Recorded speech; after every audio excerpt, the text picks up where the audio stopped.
I know I'm adjusting the microphone here. Yes. Well, it always sneaks up on us. Airtime. But it's what we do here on the What's Right show, always ready to tackle the events of the day. Sam Mirejovsky behind the What's Right microphone. Greetings, friends. Welcome to the What's Right show, powered by Sam and Ash Injury Law, the only law firm to trust for your injury case. It's been a hell of a few days, hasn't it? Well, I appreciate all your support. And by the way, welcome to all of the new listeners, all of the new followers on X, discovering the program and the great work that we do here Monday through Friday on the What's Right Media Network. Now, I gotta address a controversial tweet. It actually should not be controversial, but apparently it was with some people. And it was my list of Nevada priorities for 2026. Because this year's almost over, folks. And, a lot of Republicans right now wasting time, precious time with infighting, with agonizing about podcast hosts and who invited who on their podcast. And it's all of it has gotten to almost peak absurdity in my view, because the objective for 2026 is to win. If you do not win, you do not have political power. If you don't have political power, it doesn't matter what your ideas are. You can pack it up and go home. This is true here in Nevada. It is true nationally. Republicans, for the love of everything that is good in life, get a grip. I am done. I don't know how do I put it? Just parsing the finest of fineries, deciding who belongs in and who belongs out. I will take pretty much anybody on our side who will help advance the movement forward. And the thing is, by the way, the people that we don't want to keep company with, they're going to self-edit themselves out, because these are people that are not interested in governance. These are people that are basically troublemakers. And troublemakers never get anything done. And the reason that Charlie Kirk been such a loss to our movement, because Charlie made a difference. He moved the needle. He got people to go out there and vote. He made it happen. And they killed him for it. So here we are. Here is my tweet. I said these are, and I'm talking here specifically about Nevada, which is my home state. I'm holding down the fort here because, and by the way, what we do here in Nevada is very, very important nationally, because we are a swing state. And when it comes to 2028, let's be clear, we could make a difference in the presidential contest. Not to mention, we have some of the dumbest Democrats in Congress in the state. I think they're ripe for being ousted. And we'll get to that a little bit later. So I said my Nevada priorities for 2026. Number one, reelecting our governor. Joe Lombardo is up for reelection. We need to get him back into office. Number two, we've got to reelect Stavros Anthony. We have a great lieutenant governor, my good friend. Stavros needs to be back in for another 4 years, plain and simple. The third thing, we have to pass Proposition 7. This is voter ID. This is how it works. Back in 2024, I think it was 74% of the vote supported voter ID. It's a very popular issue. It's one of these, one of the many examples where the Democratic Party is just off base. They are not with the mood of the people. We want free and fair elections. One person, one vote, citizens only. So voter ID is critical. And then fourth, I said this is my fourth Nevada priority for 2026. to identify Nevada first candidates for Senate and Assembly, because those races are, the primaries are coming up in June. That's going to be here before we know it. We've got to find some good people. And I want to be able to get the word out and tell each and every one of you here, I'll always give you my reasons, why I think we should rally behind a certain candidate or another, because we want to be able to move the needle and put more Republicans in. And here's what else I wrote. This another part of the controversial tweet that I put out. And it's, look, I get it. I'm also disappointed occasionally by Lombardo. But I said we've got less than a year to get our acts together. And guess what? Not going to waste precious time arguing about, well, Lombardo should be this, he should be that. We are lucky to have a Republican governor, for Pete's sake. Look at California. Look at what is going on to the left of us. If California could have a rhino Republican, and I'm not even calling Lombardo that, I'm just saying if California had at least a rhino Republican instead of a far left crazy Democrat as governor, it would be some checks and balances against a crazy Democrat-led legislature. We are lucky to have Governor Lombardo. We are lucky to have his veto power. And you know what we can do? If you don't like that maybe, Lombardo's not taking the kind of stand that you want to see, and I'm with you on that, against the legislature, let's give him more Republicans to work with. Let's give him more Nevada first Republicans. Let's give him people in Carson City that will back him up.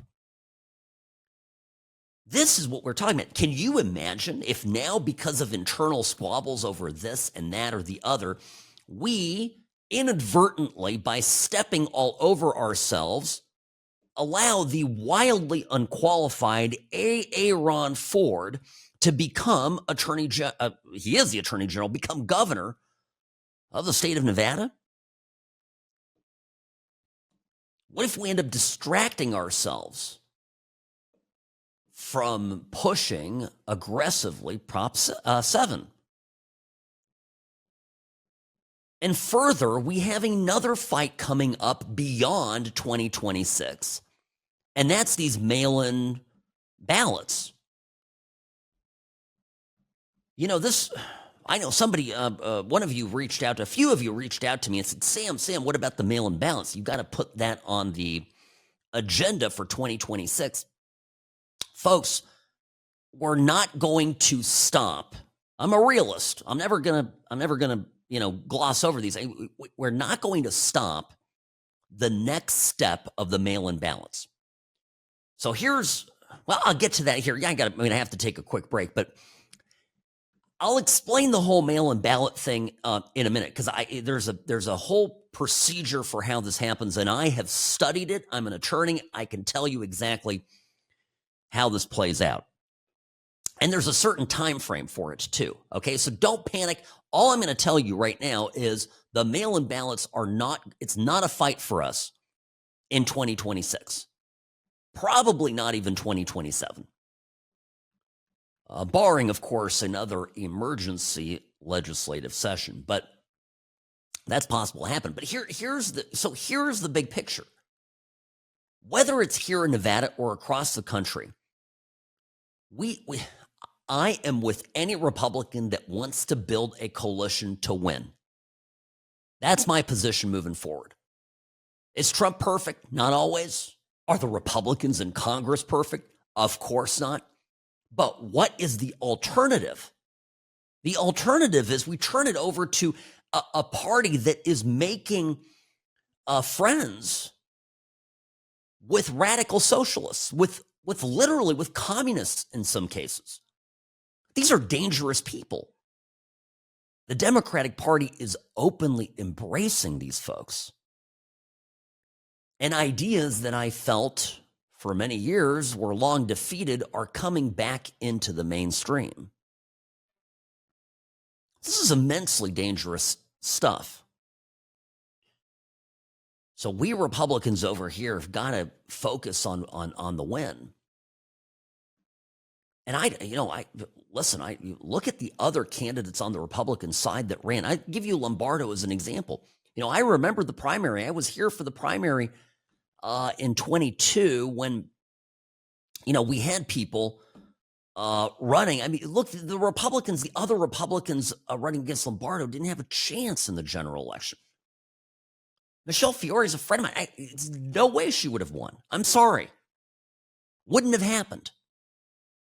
Lombardo got it done. We need to be grateful for this. He is someone capable of political victories. But yeah, I'm with you. He needs to surround himself with some people with some little sharper political instincts, in my opinion. Sam Mirejovsky here behind the What's Right microphone. Greetings, friends. The What's Right show brought to you by Sam and Ash Injury Law, because you deserve what's right.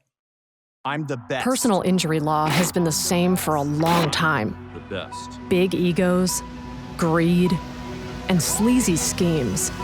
We've had enough. Welcome to Sam and Ash, the new standard for personal injury law, where things are done the right way, because you deserve a team that delivers real support and results. When you have both, your whole world can change. Sam and Ash Injury Law, because you deserve what's right. Well, yeah, I saw that article, of course. Is some crazy driving here in Las Vegas. It's par for the course. Crazy drivers all around the country.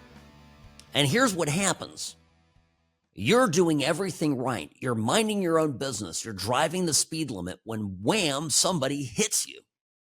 And now, even though your car is smashed and you feel a little bit of pain, you just want to keep living your life, you are now burdened by nonstop phone calls, emails, text messages from the insurance company. Now, the worst part about it is, not only do you not have time to deal with all that, when you do make time and you are answering those emails and you are returning those calls, what do you tell them? What do you give them? Are you doing it the right way? Every year, millions of people, and it really is like this with small claims and large claims, try to do things on their own. And invariably, they get screwed. I hate to be this direct about it, but it's true. The insurance companies know how to save money. And when they save money, you end up upside down in the case, even if the accident wasn't your fault. At Sam and Ash Injury Law, we make sure that that doesn't happen. We make sure that you don't get stuck with all these bills and that you aren't burdened nonstop by emails, phone calls, bother that interfere with your life, your family, and your mental health. Sam and Ash Injury Law. One call, 15 minutes. It's easy. We get started. We work on your case, get everything going, and you're off to the races. And you have a peace of mind that things are being done the right way. 1-800-304-2000. 1-800-304-2000. Offices in Nevada and California, because you deserve what's right. All right, folks, welcome to the What's Right show. Sam Mirejovsky here behind the What's Right microphone. Okay. Ballot initiative. By the way, 2026, the midterms, this is coming up quick. 50 weeks until the midterms, 346 days away. Tick-tock. This will go by before, I'm telling you, the time flies. You know this. Now, on the ballot, beside obviously congressional races, which I may touch on today because I think we have an opportunity in Nevada to make move the needle here a little bit. Beside congressional races, let me tell you what else is going on. We have a very important ballot initiative. And the initiative, it's Prop 7. And this is voter ID. Can you imagine what the election would look like if we actually required people to prove who they are, to prove up their voter eligibility? be required to identify themselves to get a ballot, to cast their vote, etc. In 2024, the way this works, by the way, constitutional amendments in Nevada require two paths. A lot of people don't realize this. We have two paths of how something ends up on the ballot. Path number one, you can get a ballot initiative, right? Collect all the signatures. You got to do it once, and then you got to do it twice. So it goes on the ballot 1 year, and then 2 years later, it has to be voted on again. And then it becomes law if it passes both times. Now, the other way a constitutional amendment can happen is if the legislature, both chambers by a simple majority, no governor's veto, passes a resolution to add something to the Constitution. And they have to do it twice. And it has to occur once and then in the legislature next chosen a second time. Simple majority. Now, if that happens, boom, boom, vote, vote, then it goes, there's a ballot initiative that goes on, doesn't require any signature gathering, as I understand it, just goes straight to the voters, and the voters give it a thumbs up or a thumbs down once, and that's it. So I don't think personally, that's what they're doing. The second way, the second procedure is how they're getting this universal mail-in ballots and drop boxes, how they're trying to sneak that into the Constitution. So at the close on Wednesday of the special session, they snuck this in the 11th hour. They voted the Senate resolution and they had it ready to go, gavelled the thing to close, and done. They ended it. Some people are saying, that this was all foreseeable. I heard about it and I knew it was going to be a possibility, and I've been talking about it before it happened. But here we are. The reason, by the way, people ask us about a Prop 7, about voter ID. They're like, well, why didn't they do it that way? Well, because the Democrats in the legislature don't want voter ID. So they're never going to pass a Senate resolution to put voter ID in. So we, the people, have to do all the work. We've got to collect the ballot, the signatures. We've got to have 2 votes. And it's the way the system is set up in Nevada, right? I mean, if the people really want something, we can rise up against our elected officers and representatives. But if they want something, they still need our approval at least once.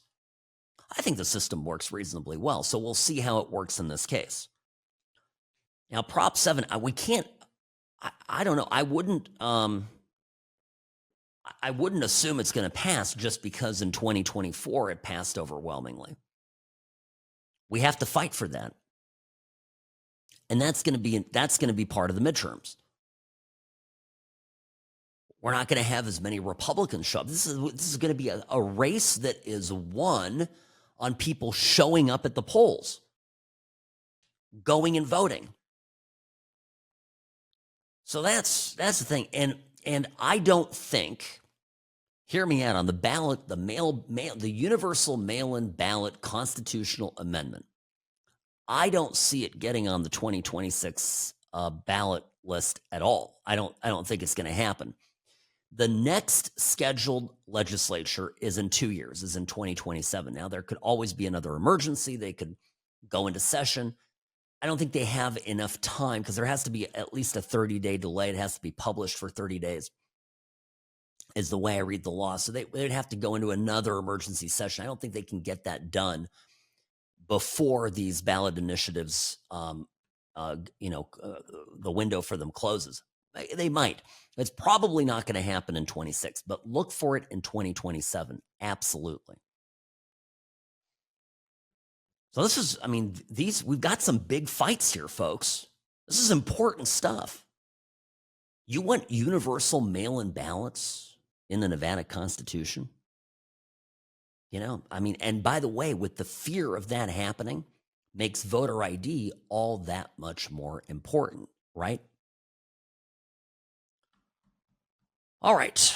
Okay, got a break here, bottom of the hour. Don't worry, we'll get to it all. Oh, yeah, Swalwell, speaking of. Swalwell is running for a new job. This is good. Sam Mirejovsky here on the What's Right Media Network.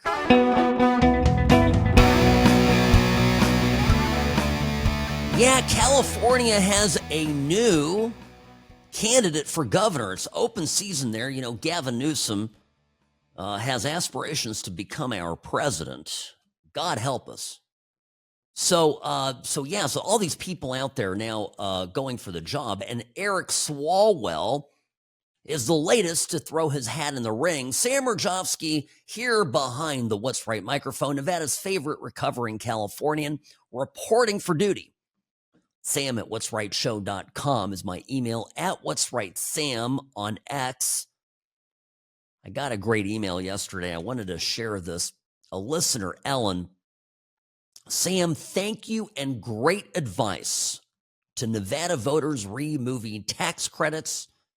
You've been a strong, worthy advocate for us, and you're very much appreciated. Happy holidays to you and yours. Thank you, Ellen. I appreciate the kind words. But again, the work that we've done over the last week has been very much a group effort.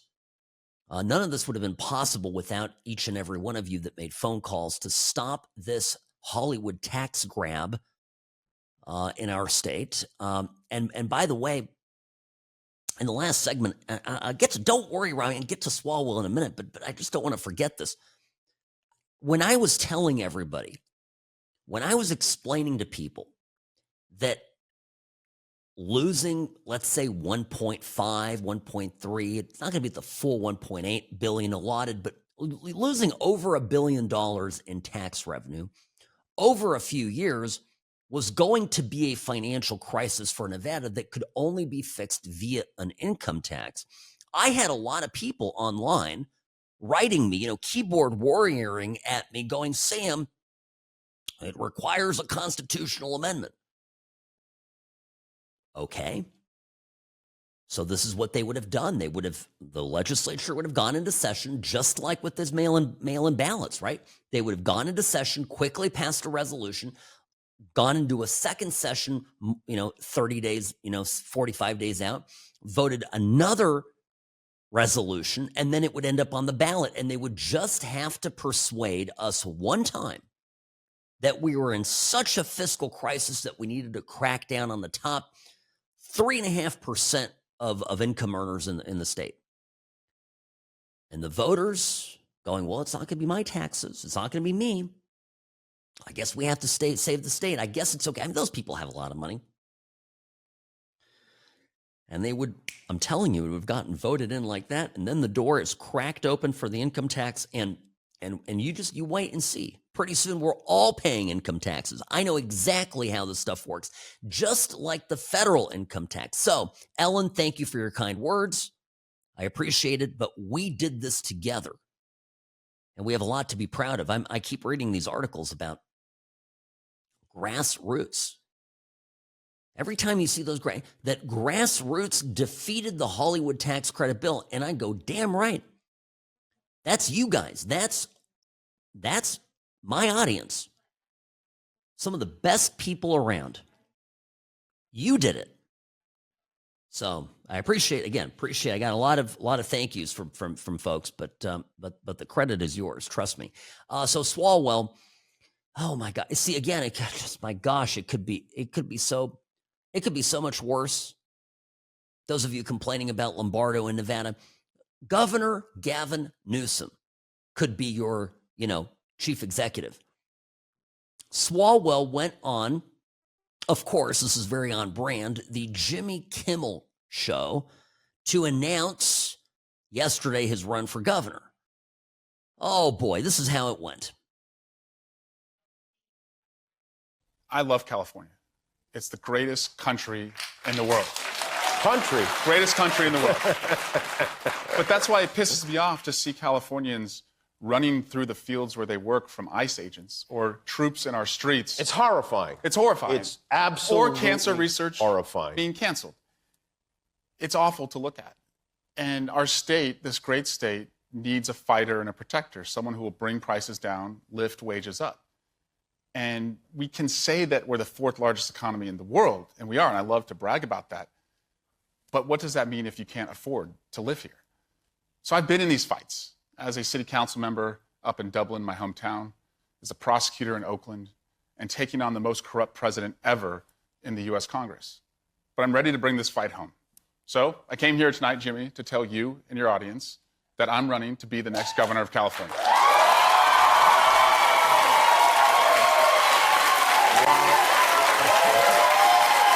I'm excited to do it. Did you look out in the audience? Was Chitty Chitty Fang Bang in the audience? What was her name? Fang Fang? Okay, not Fang Bang.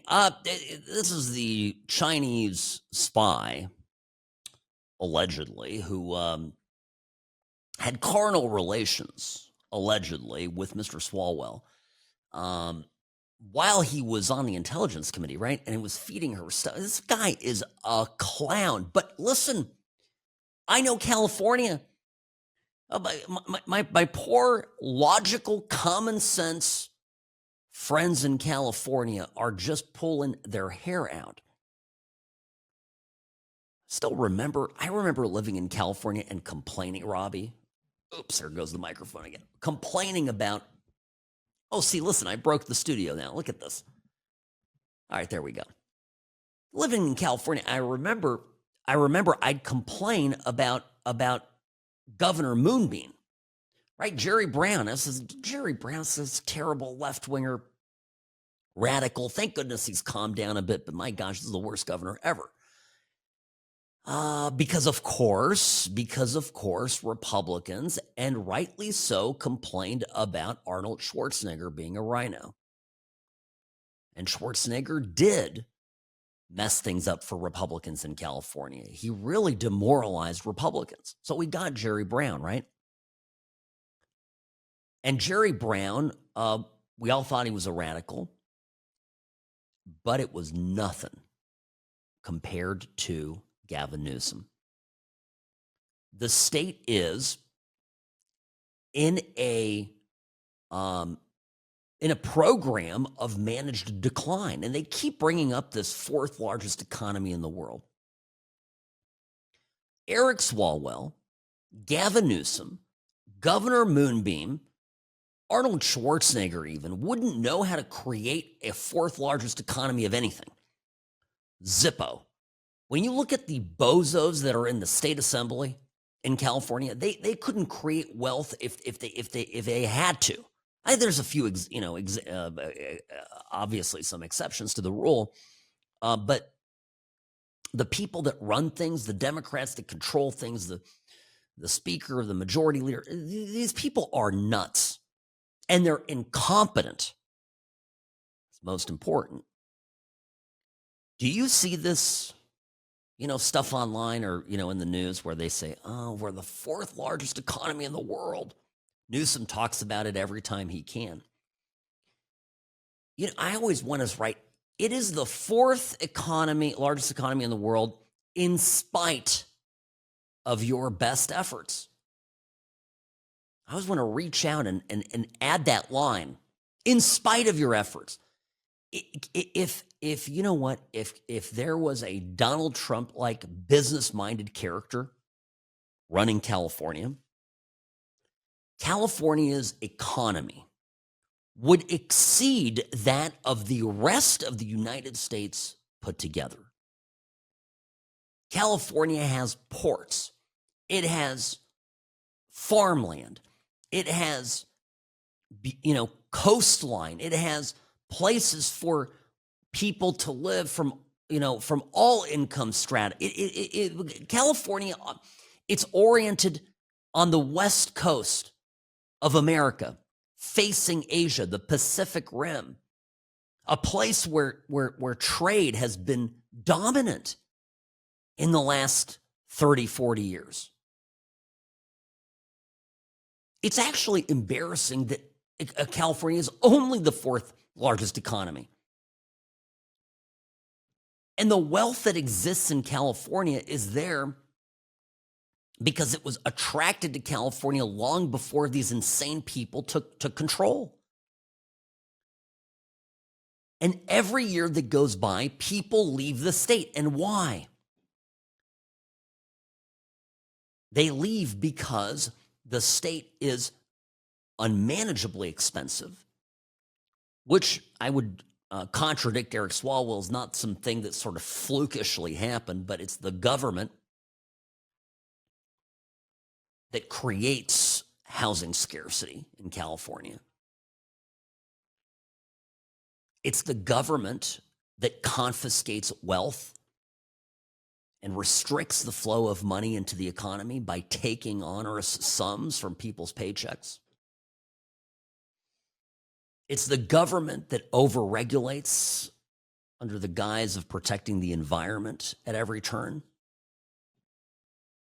California is the fourth largest economy. Literally, California's economy should be larger than the entire rest of the U.S. put together. I include, what was left once of New York.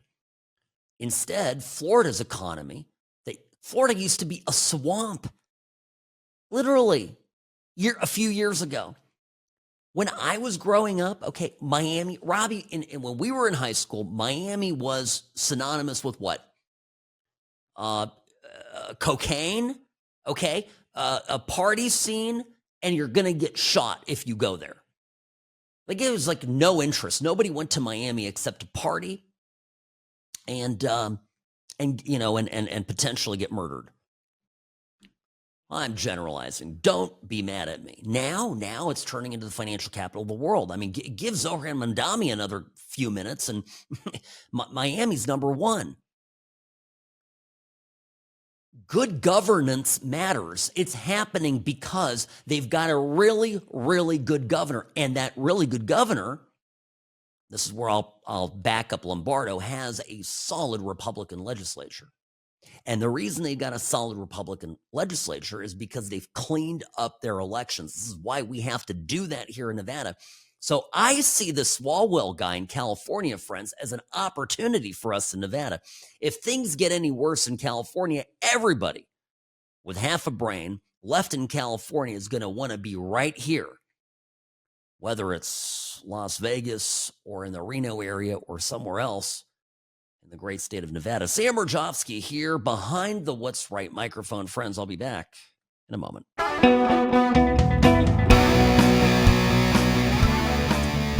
Robbie, remember that movie Tropic Thunder? I think you and I saw it when it first came out in the movie theaters together.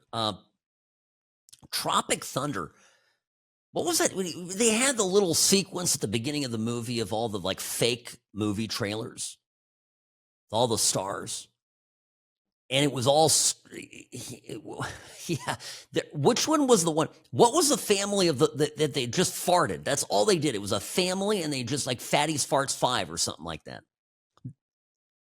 Yeah, it was like a take on exactly. It was like white people doing Nutty Professor. That's what I think of when I think of Eric Swalwell. Sam Mirejovsky here behind the What's Right microphone. We have the clip. It's going to be a little difficult to hear, but it's definitely audible in the background. Eric Swalwell, who wants to be the next governor of California, and Polymarket odds have him at the top of the pile. Swalwell is at 34%. Likely to become the next governor. Steve Hilton, the Republican, very nice guy, 15%. Katie Porker at 14%. Tom Steyer, 14%. Rick Caruso, billionaire real estate developer and someone who has played every one of his cards the wrong way, is at 10%. Yes, it just keeps going down from there. I'm glad Kamala Harris is on the list. You see that? Kamala Harris is at 6%. Kamala Harris, on the Polymarket odds for who will become Gavin Newsom's successor in California, is 2% below former LA Mayor Antonio Villaraigosa, who is actually speaking of flatulence, literally too stupid to chew gum and fart at the same time. Here is Eric Swalwell on television talking about Trump and the Ukraine phone call. This is a blast, if you will, from the past, November 2019. The evidence is uncontradicted that the president used taxpayer dollars to ask the Ukrainians to help him cheat an election. And the complaint that I've heard... It's there. Hold on. I'm going to play it again. Here we go. The evidence is uncontradicted that the president used taxpayer dollars to ask the Ukrainians to help him cheat an election.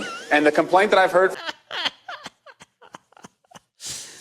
He could be, listen, don't laugh. Right? Isn't he under investigation now? He's the guy with doing the shady mortgage. Swalwell is under investigation. Remember, this was earlier in the week. Bill Pulte from the FHFA has referred him out to the Department of Justice because apparently Congressman Eric Swalwell had listed his D.C.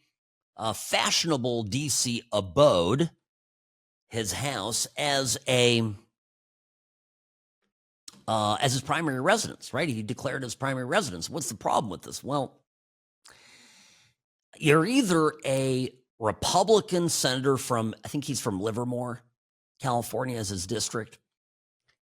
Either you're a Republican senator, congressman representing the state of California, your district, and you have to live in that district, or what? Or you live somewhere else, but you can't sort of do both. So that's the issue. So this whole thing is just gonna be fantastic. I don't know. I don't know. This is me when I think about California. I just shake my head. And I get sad. Because actually, yes, California ought to be great. And I don't want just Nevada to be great. I want California to be great. I want Utah to be great. I want Maryland to be great. I want the United States of America to be the best they can be. We are an exceptional country. And we're only as good as the sum of our parts. And this is why I sort of resent the talk about, well, let New York elect the commie. Just let him do it, Sam. Let him do it. George Will, remember George Will gave an interview, and I think he was talking to Bill Maher, if not mistaken, and he goes, yeah, just this is what we need every once in a while. You just sort of need a shock to the system. This is tremendously short-sighted of an otherwise very smart man. The shock to the system may be something our country can't take. The 20th century is replete with examples where shocks were given to the system and countries and peoples did not survive it. So I'm not a cede any territory, cede any ground. I don't have any ties to New York City, but New York is historically the greatest American city, followed closely by Las Vegas, Nevada. So I'm not here to. You like how I slid that in? Well, I mean it, right? I mean we've got the Statue of Liberty too, Robbie. So don't knock it. And the Eiffel Tower. New York doesn't have an Eiffel Tower. Okay.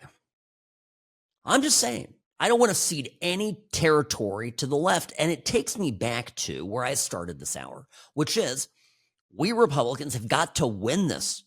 We have midterms to win. And we're spending all this time going, well, who talked to Tucker and who did Tucker interview? And I don't hear Tucker. I don't hear Candace Owens. I don't hear whatever the weird little midget's name is, Fuentes. I don't hear any of these people coming out and exhorting people to get out and vote. I do that. Other hosts do that. So I'm intending to do a lot more of that. I'm just warning you, we're gonna move the needle. You and I together over the next, 300 and the number it changes every day. It's tricky. 346 days, approximately 50 weeks. That's how long before the midterms. And there's some important state and federal issues at play, no question about it. Okay. There's some frightening polling out there. I'll get to that too. Don't worry, I'm not going to sugarcoat anything here today. Will not do it. And again, it's not all bad for us. It's frightening stuff. Okay, and we got to address it. That's what we do here. Realism, very important. Sam Mirejovsky here behind the What's Right microphone. This hour of the program brought to you by Sam and Ash Injury Law, because you deserve what's right.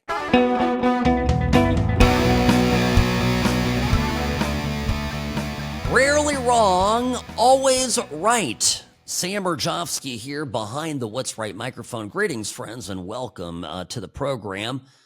I mentioned some polling here, and this ought to scare us here in Nevada. Governor Lombardo is tied, according to Emerson polls, for the governorship with Aaron Ford. Lombardo, 41%, Ford, 41%. Statistical tie. Saw another poll where independents are overwhelmingly breaking for Lombardo. One would expect that. So there is that. There was some general election polling. Vance versus Newsom, which is widely expected to be the matchup in 2028. I know it's more than a couple years away, but yeah, there it is. So Vance 42, Newsom 41, which is a +1 advantage for Vance. Rubio, let's see, Rubio fares a little worse. It's a +2 for Newsom there. Big disapproval numbers across the board for Trump. I'm just seeing that, whether it's Fox News, Reuters, Marquette, Marist, there's problems, right? And a generic congressional ballot favors Democrats by about 14 points. So this is where we're at. Now, a big part of this is the economy. I'm convinced of it, right? All the other issues are sort of irrelevant. I mean, they're not irrelevant, but they're less important. People are fearful for the future. And we've got a lot of uncertainty happening across the country and across the world as our economy changes and undergoes some stressors. And it's not just the inflation numbers catching up to us and the many years under Biden where literally our government and the Federal Reserve was buying us out of a recession. And now when the economy actually started to take off, the same people at the Federal Reserve refused to drop interest rates. I'm telling you, it's literally a deliberate effort to undermine the Trump administration. So that's one set of polling, and I'm just telling you, the economy, I think long term is going to do better. But it will, I believe, also at the same time, I don't know if it'll happen and turn around before the midterm. So a lot of stressors out there. Now here's another look. And I cited the Marist poll, right? I mean, basically 55% of voters would elect a Democratic candidate compared to 41% who would opt for a Republican.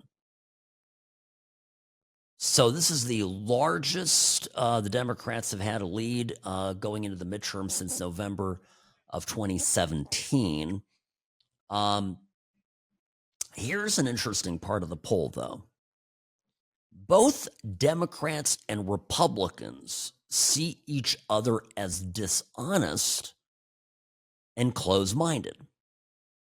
mean, the numbers are not identical, but more or less identical. So Republicans see themselves as mostly open-minded. Democrats think, by the way, Democrats say they're 85% open-minded. So you know, and Republicans, by contrast, obviously much lower, say Democrats 17% mostly open-minded. Democrats say Republicans are 13% open-minded. Now this, I'm bringing. Well, I'm going to get to it here. This is important. This is. Maybe it's because I'm a Republican. Okay, maybe I have the bias, but I don't think so. I've cited this before, going back to 2016. CBS did a study that showed liberals were nearly 3 times more likely than conservatives to block or unfriend someone over political posts. I certainly know this is true in my life. I don't have, you know, I have people who will tell me, Sam, I just can't. I'm not going to talk to you because of your politics. And I don't. Sure, I've drawn the line with some people who were celebrating the murder of a 31-year-old father of 2, and I kind of thought that was crossing the line. But it's not a political discussion. That's a celebration of open murder. It's hard to do that, right? You know, it was, what was it, Deseret News earlier in the year? The politics of cutting someone out of your life. They had a piece about this. New survey shows that Kamala Harris voters more likely to cut someone out of their life over politics than Trump voters. And, you know, we're going into Thanksgiving, right? And I'm going to be off Thanksgiving week, by the way, so forgive me. I will not be doing the show. And we'll do some replays and everything. So, you know, preparation for the family dinner. I thought I would bring this up because, well, you know, it's you probably, if you're going to go to a big family dinner, not everybody's going to agree politically. I have a novel idea for this, Robbie, and I don't know if it's ever been tried. But you could just go to family dinner and not talk about politics. I mean, that is actually an option. Why are you giving me a skeptical face? I don't think that's doable. Robbie's like, he couldn't do it. Oh, no, you do it, don't you? I mean, you've got, you know, I know a little bit about, you know, some of your in-laws. I mean, you have a little bit of political discord with some of them. I mean, it doesn't have to turn Thanksgiving dinner upside down. But I tell you, the level, this is my personal observation, the level of anger coming from people at me when they discover that I voted for Trump 3 times and that I still support him is off the charts. I've never personally witnessed, certainly haven't had the impulse myself, and I certainly have never, and I also have never personally witnessed a conservative, like a Trump supporter, chewing out a Kamala Harris voter. I mean, I don't know. I mean, maybe, Robbie, what do you think of that? I just don't, I don't see that. And I interact in a lot of mixed settings. Okay, you Robbie says he, okay, you're gentle. Okay, you try to convert them, and that's right. Okay, I mean, you make logical arguments, but you don't let it escalate to a shouting match. They don't even I've just found that a lot of people don't even want to have a conversation. They just label you, and cut you off, and they don't have to deal with it. Because they actually do not want to be converted because their opinion has not been one that they've reasoned themselves into. It's purely emotional. So that's the risk next week at Thanksgiving dinner. I hear you. I hear you. Well, okay, this is it. So the polling here is interesting. I think it shows two things. I think people have retreated into their camps, and I think the Democrats are very angry and are more likely to go out and vote. And the underlying point is this: we have to go out and counteract it, or we're dead in the water. And if we lose a congressional majority, we can pack it up and go home, because the next 2 years of Trump's administration is going to be an uphill slog. You think you hate Congress now and you're a Republican, just wait for Hakeem Jeffries to become Speaker. And we can't just go, well, Hakeem Jeffries is a clown. That Mamdani guy, just wait till he starts doing his stuff. He bombed an interview recently. I don't know if you saw this. He completely, absolutely destroyed this interview in a bad way. Was asked where the money's going to come from. And the reporter kept saying, okay, but I understand. But the governor, Hochul, who's a Democrat, by the way, has already told you that they're not going to send you more revenue. You can't get more. You literally, where is the money going to come from if you don't get the money?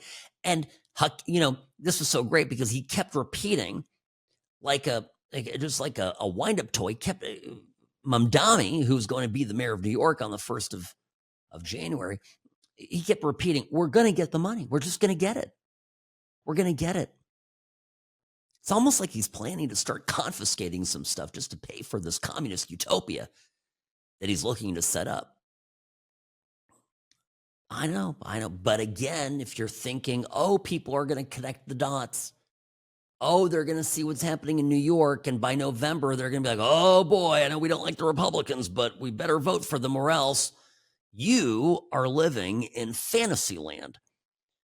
Sam Mirejovsky here behind the What's Right microphone. Be back in a moment. The Sam and Ash team, they wanted me to have the best care. They had my interests at heart.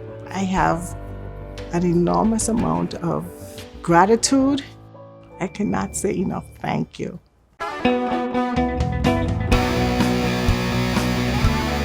Friends, a quick word about Sam and Ash injury law. It happens. You can get into an accident in a flash, in a snap of the fingers, and next thing you know, you're hurt and you're dealing with a lot of stuff you do not have time to deal with. But you have to. The phone calls are coming in, the texts, the emails, letters in the mail, and you try to respond to this stuff.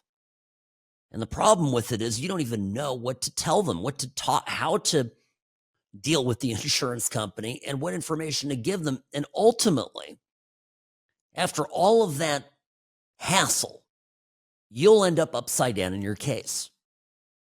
Every week I talk to clients here at Sam and Ash who have waited too long to get a lawyer.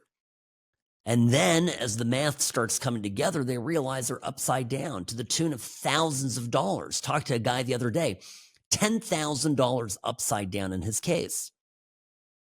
Don't be that person. And if you are that person right now, it's not too late to get help. Call us, 1-800-304-2000, 1-800-304-2000, because you deserve what's right. Now, welcome back. The What's Right show is on. Sam Mirejovsky here. The Democrats, if you'll recall, set off a bit of a firestorm earlier in the week when they put out this video urging members of the armed forces and others, they wanted people to disobey if they were getting illegal orders. Illegal orders. If they're getting illegal orders, do not obey the president. You can make a difference. Here's what the video sounded like. I'm Senator Alyssa Slotkin. Senator Mark Kelly. Representative Chris DeLuzio. Congresswoman Maggie Goodlander. Representative Chrissy Houlihan. Congressman Jason Crow. I was a captain in the United States Navy. Former CIA officer. Former Navy. Former paratrooper and Army Ranger. Former intelligence officer. Former Air Force. We want to speak directly to members of the military And the intelligence community. who take risks each day To keep Americans safe. To protect and defend this Constitution. And right now, the threats to our Constitution aren't just coming from abroad, but from right here at home. Our laws are clear. You can refuse illegal orders. You can refuse illegal orders. You must refuse illegal orders. And know that we have your back. Because now, more than ever, The American people need you. We need you to stand up for our laws, our Constitution, And who we are as Americans. Don't give up. don't give up. Don't give up. don't give up the ship. This is awful. This is, by the way, you imagine if the military, and Robbie, you've served. You imagine if the military, if a private in the military goes, "Excuse me, sir, I think that's an illegal order. You can't do it." The Democrats deliberately put out this message to sabotage the government of the United States, the military of the United States, to sabotage ICE, to thwart President Trump's efforts to secure the border. They're putting people in harm's way, and it's traitorous conduct. So Trump doing what he does, he poked the bear and started tweeting out, that these people should all be hanged, not as a random act of violence, but as a punishment for being traitors to the country. Okay. Well, then you've got all sorts of interesting responses. They continue to trickle in. This one from Chris Murphy was something to behold. And this is Chris Murphy. Yeah, he's a senator. Listen to this. This is what Murphy said. The President of the United States just called for Democratic members of Congress to be executed. This is not normal. We cannot allow this to feel normal. This, as far as I know, has never happened before in the history of the country. Every Democratic member of the Senate and the House, their life is in jeopardy right now, especially those that were specifically targeted by this social media post. Democratic senators and House members who were simply saying that no member of the military should act illegally or in violation of the Constitution. The President of the United States just called for members of Congress to be executed.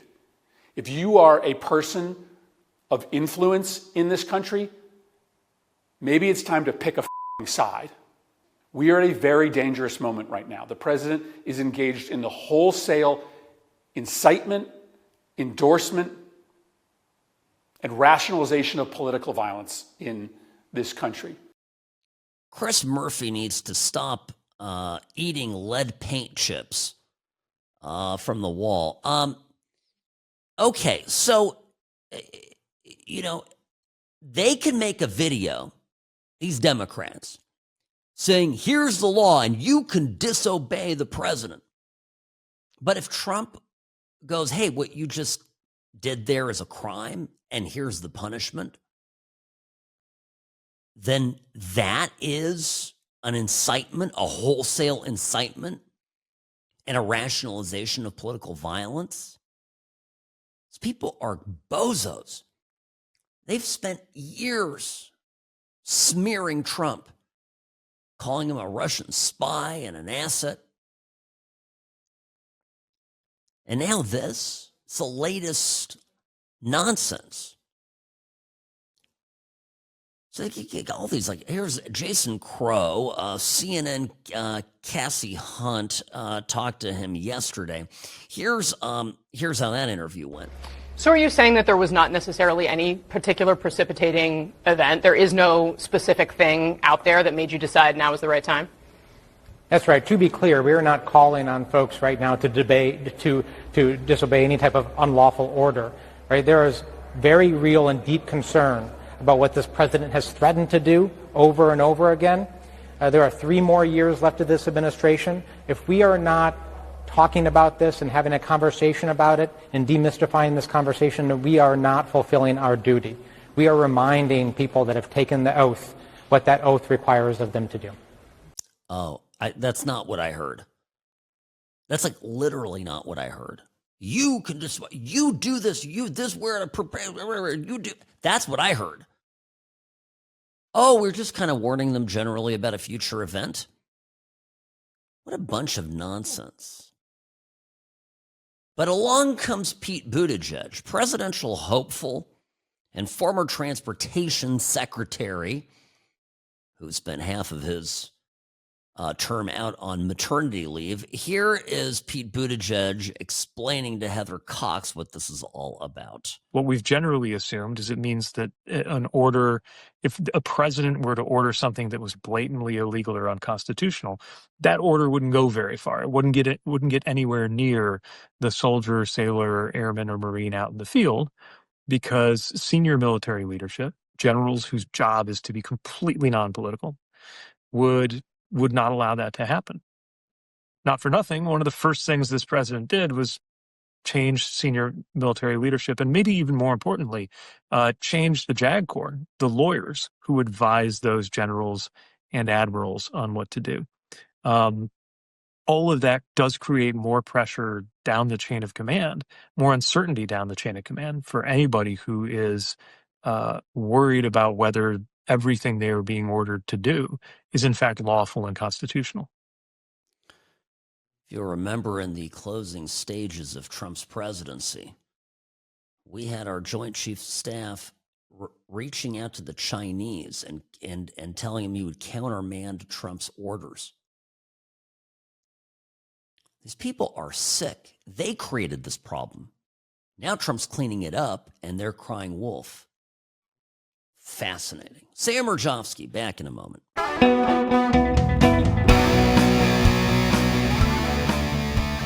Yeah, the Democrats are busy putting out PSAs for their remaining allies in the armed forces that might, just might, do their bidding against Trump's wishes. Meanwhile, the PSAs being put out by the Trump administration are of a far more useful quality for those of us in the real world. Sam Mirejovsky here behind the What's Right microphone. I meant to get into this the other day, and then I got distracted. And Robbie, you didn't remind me to get back on track with it, even though I had teased it. I moved on to another topic. There is a brand new Department of Transportation ad out there.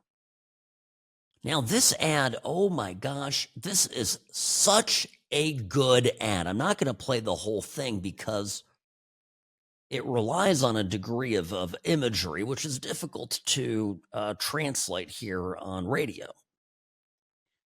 So what I'm going to do instead is I'm going to describe to you the first part of the ad and then play for you the closing. Now, have you flown lately?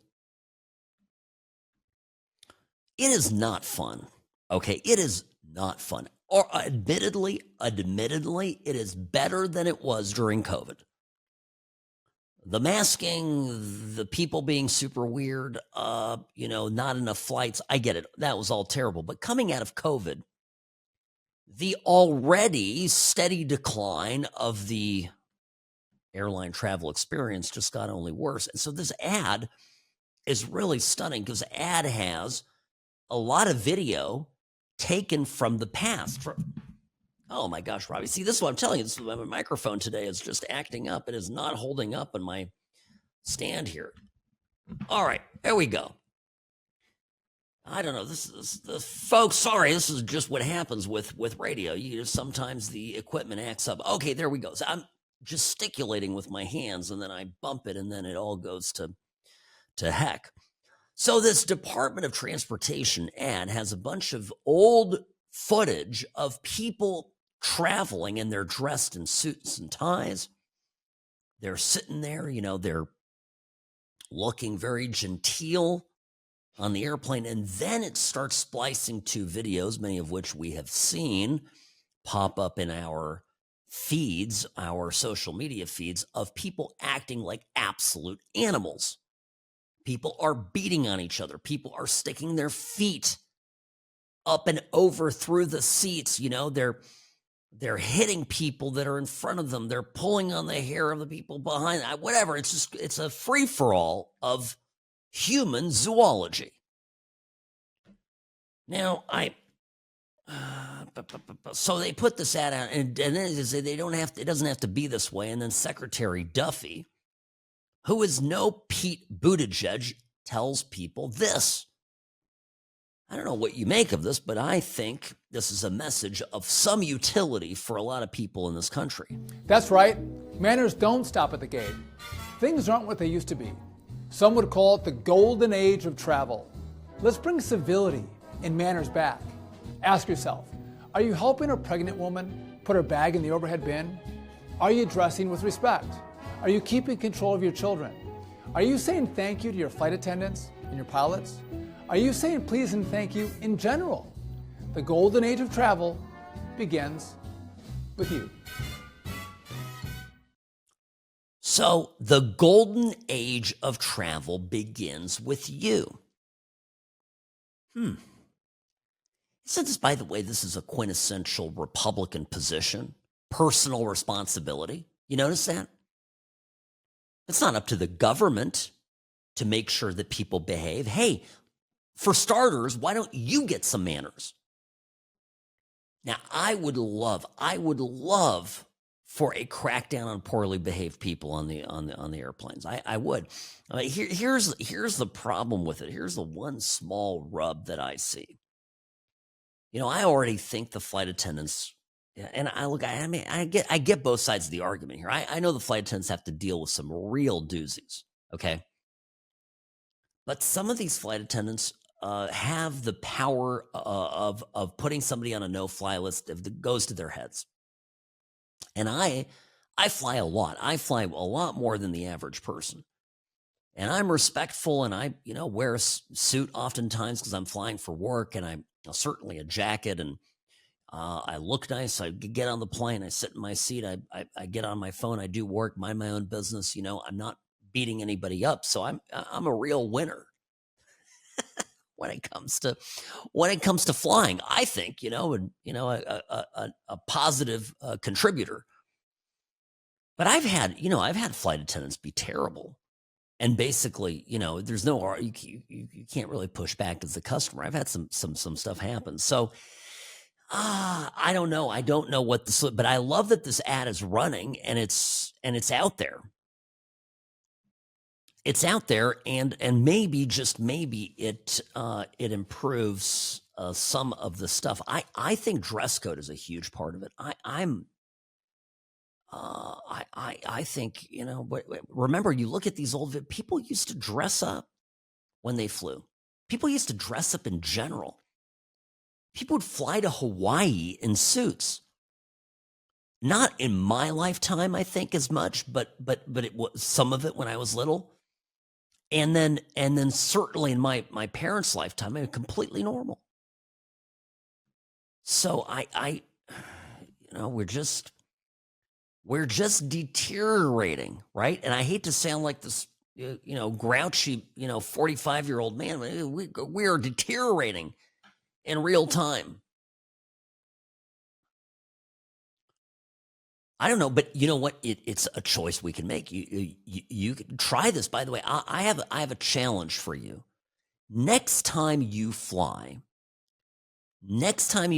think about dressing up a little bit more than you normally do, and see what kind of reaction you get from flight attendants, from fellow passengers, etc. I'm telling you, you get treated better if you look better. Absolutely. So you can be part of the solution. And I know a lot of people that fly a lot, and I can tell you, I think that's possible. Now, all right, it's people. By the way, people are mad at this ad. That's another thing. How dare the Trump administration do this? And people are calling it racist. And I went through the ad and I looked at it, and I think there was one snippet where it was a person of color that was causing the commotion. But they were actually very careful to showcase other ethnicities and races being bad on airplanes. Yeah, it wasn't just the Karens of Spirit featured in this highlight reel. But no, they'll always, I'm telling you, they will always find something to complain about when it comes to Trump. Pretty soon, the Democrats will put out a video telling people to rebel on the airplanes, stick it to Trump, start a fight, punch a flight attendant, it's the resistance. We got to fight against Trump. All right, Sam Mirejovsky here. Back in a moment. Don't go anywhere.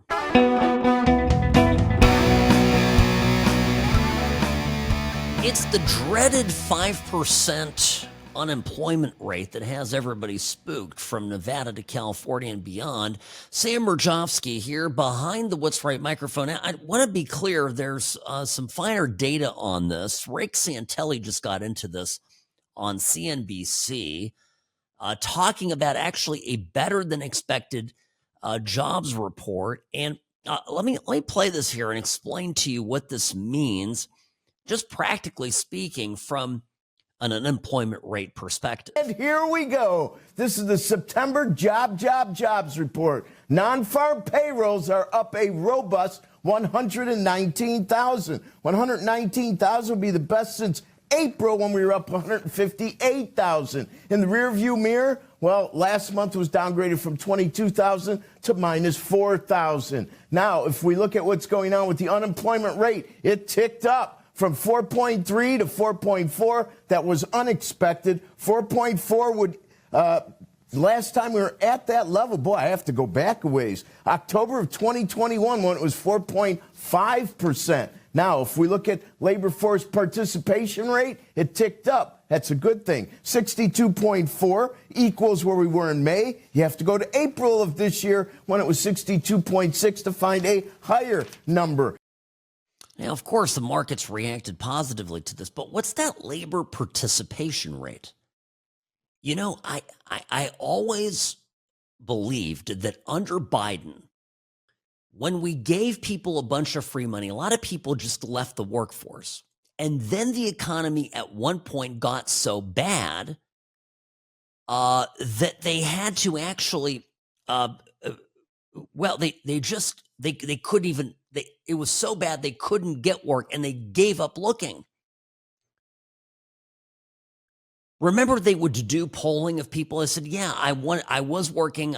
I want to work, but I've given up looking for jobs because I can't find anything. And now people are looking back in and are participating. Now that's going to, of course, drive up the unemployment number because now more people that previously weren't looking are looking and are entering the workforce. But it's, it's one indicator that this might all turn around still before the midterms. Just thought I would share that with you. Now, let me tell you this. I was gonna cover the story. It was a odd story about a congressional staffer, a Republican congressional staffer, who was a former law student from Rutgers University, who in the summer reported that she had been attacked. Now, name is Natalie Green, and Green claimed that she'd been attacked. She is a Republican, and that she had been cut up, assaulted, and beaten, struck on the head by somebody. It was a politically motivated attack.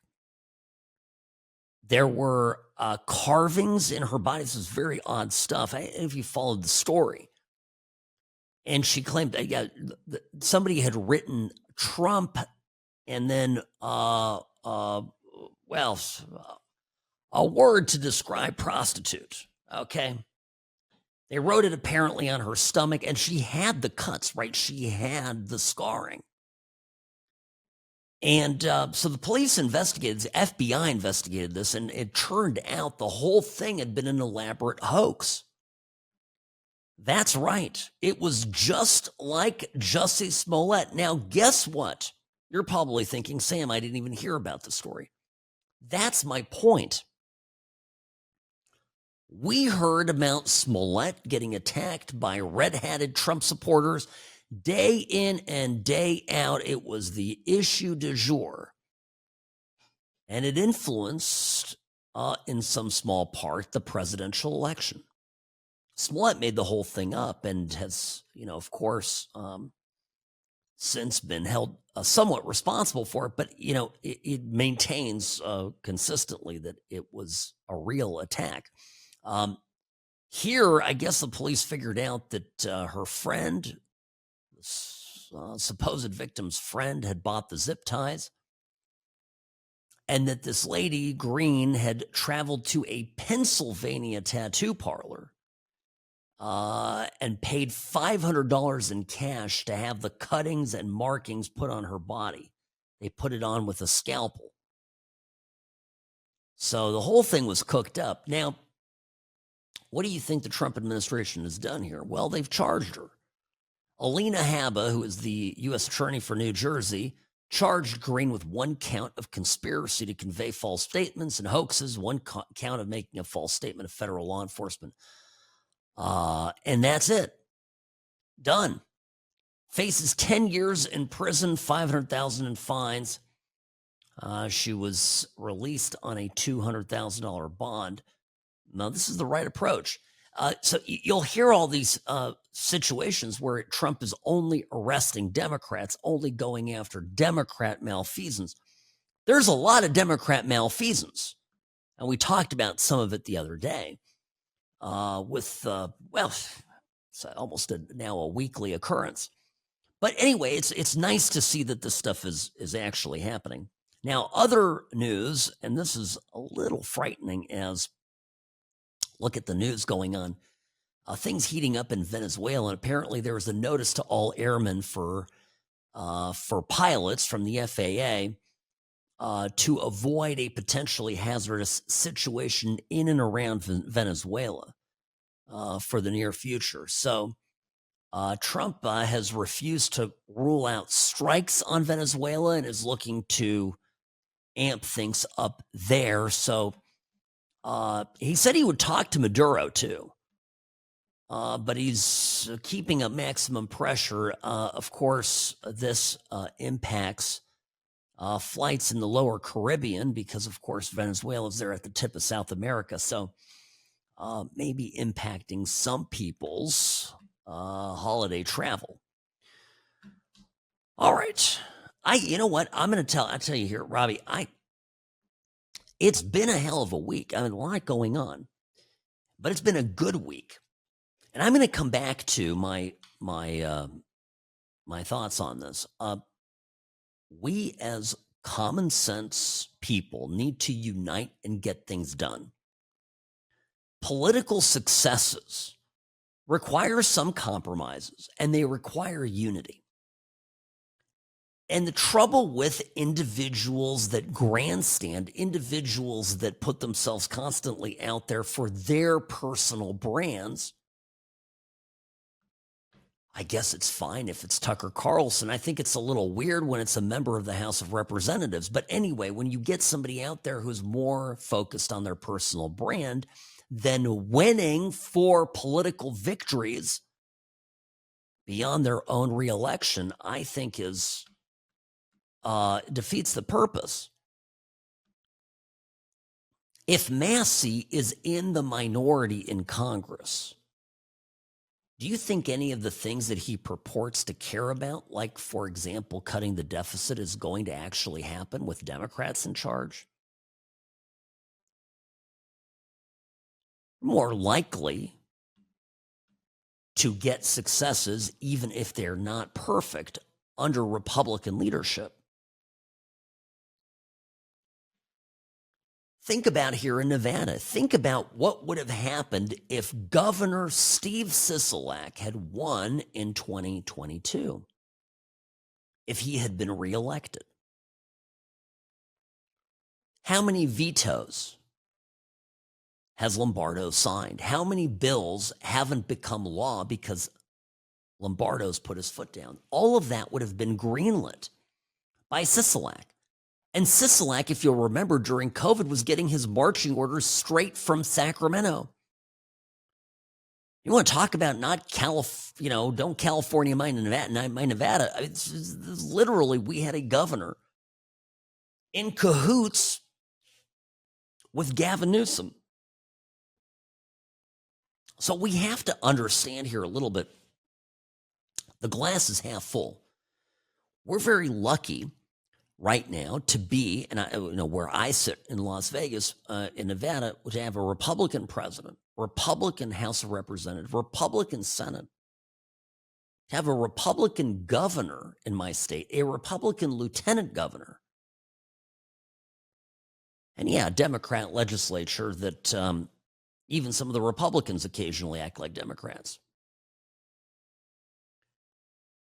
Now, next year, most of that could go away. Trump's going to still be in office, but we could lose the House. We could potentially even lose the Senate. Our state could lose its Republican governor and Republican lieutenant governor.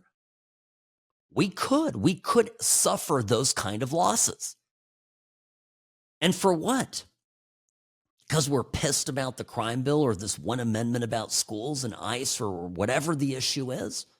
I get it. I'm pissed about it too. I don't, not every compromise is worth doing, but some are. And you always have to think about the alternatives. I'm a principled person. Trust me, I really am. But you've got to. I also have to sort of put my hand up here and be a voice of reason. I preach common sense conservatism, and I also believe in doing. I believe in acting. So as we go forward this Thanksgiving holiday, let's think about that. Let's think about how we act and how we get things done politically for our country, for our state, for our city. It's very, very important. All right, friends, have a safe and happy Thanksgiving. Be thinking about you this week. I'll be back the week after Thanksgiving. On the 2nd of December is when I'll be back. So hang in there and follow me on X. Follow me on Twitter. I'll keep updating you with things that are going on at What's Right Sam on X. All right. Have a great Thanksgiving. Eat lots of turkey. Gobble, gobble. And I'll see you on the other side.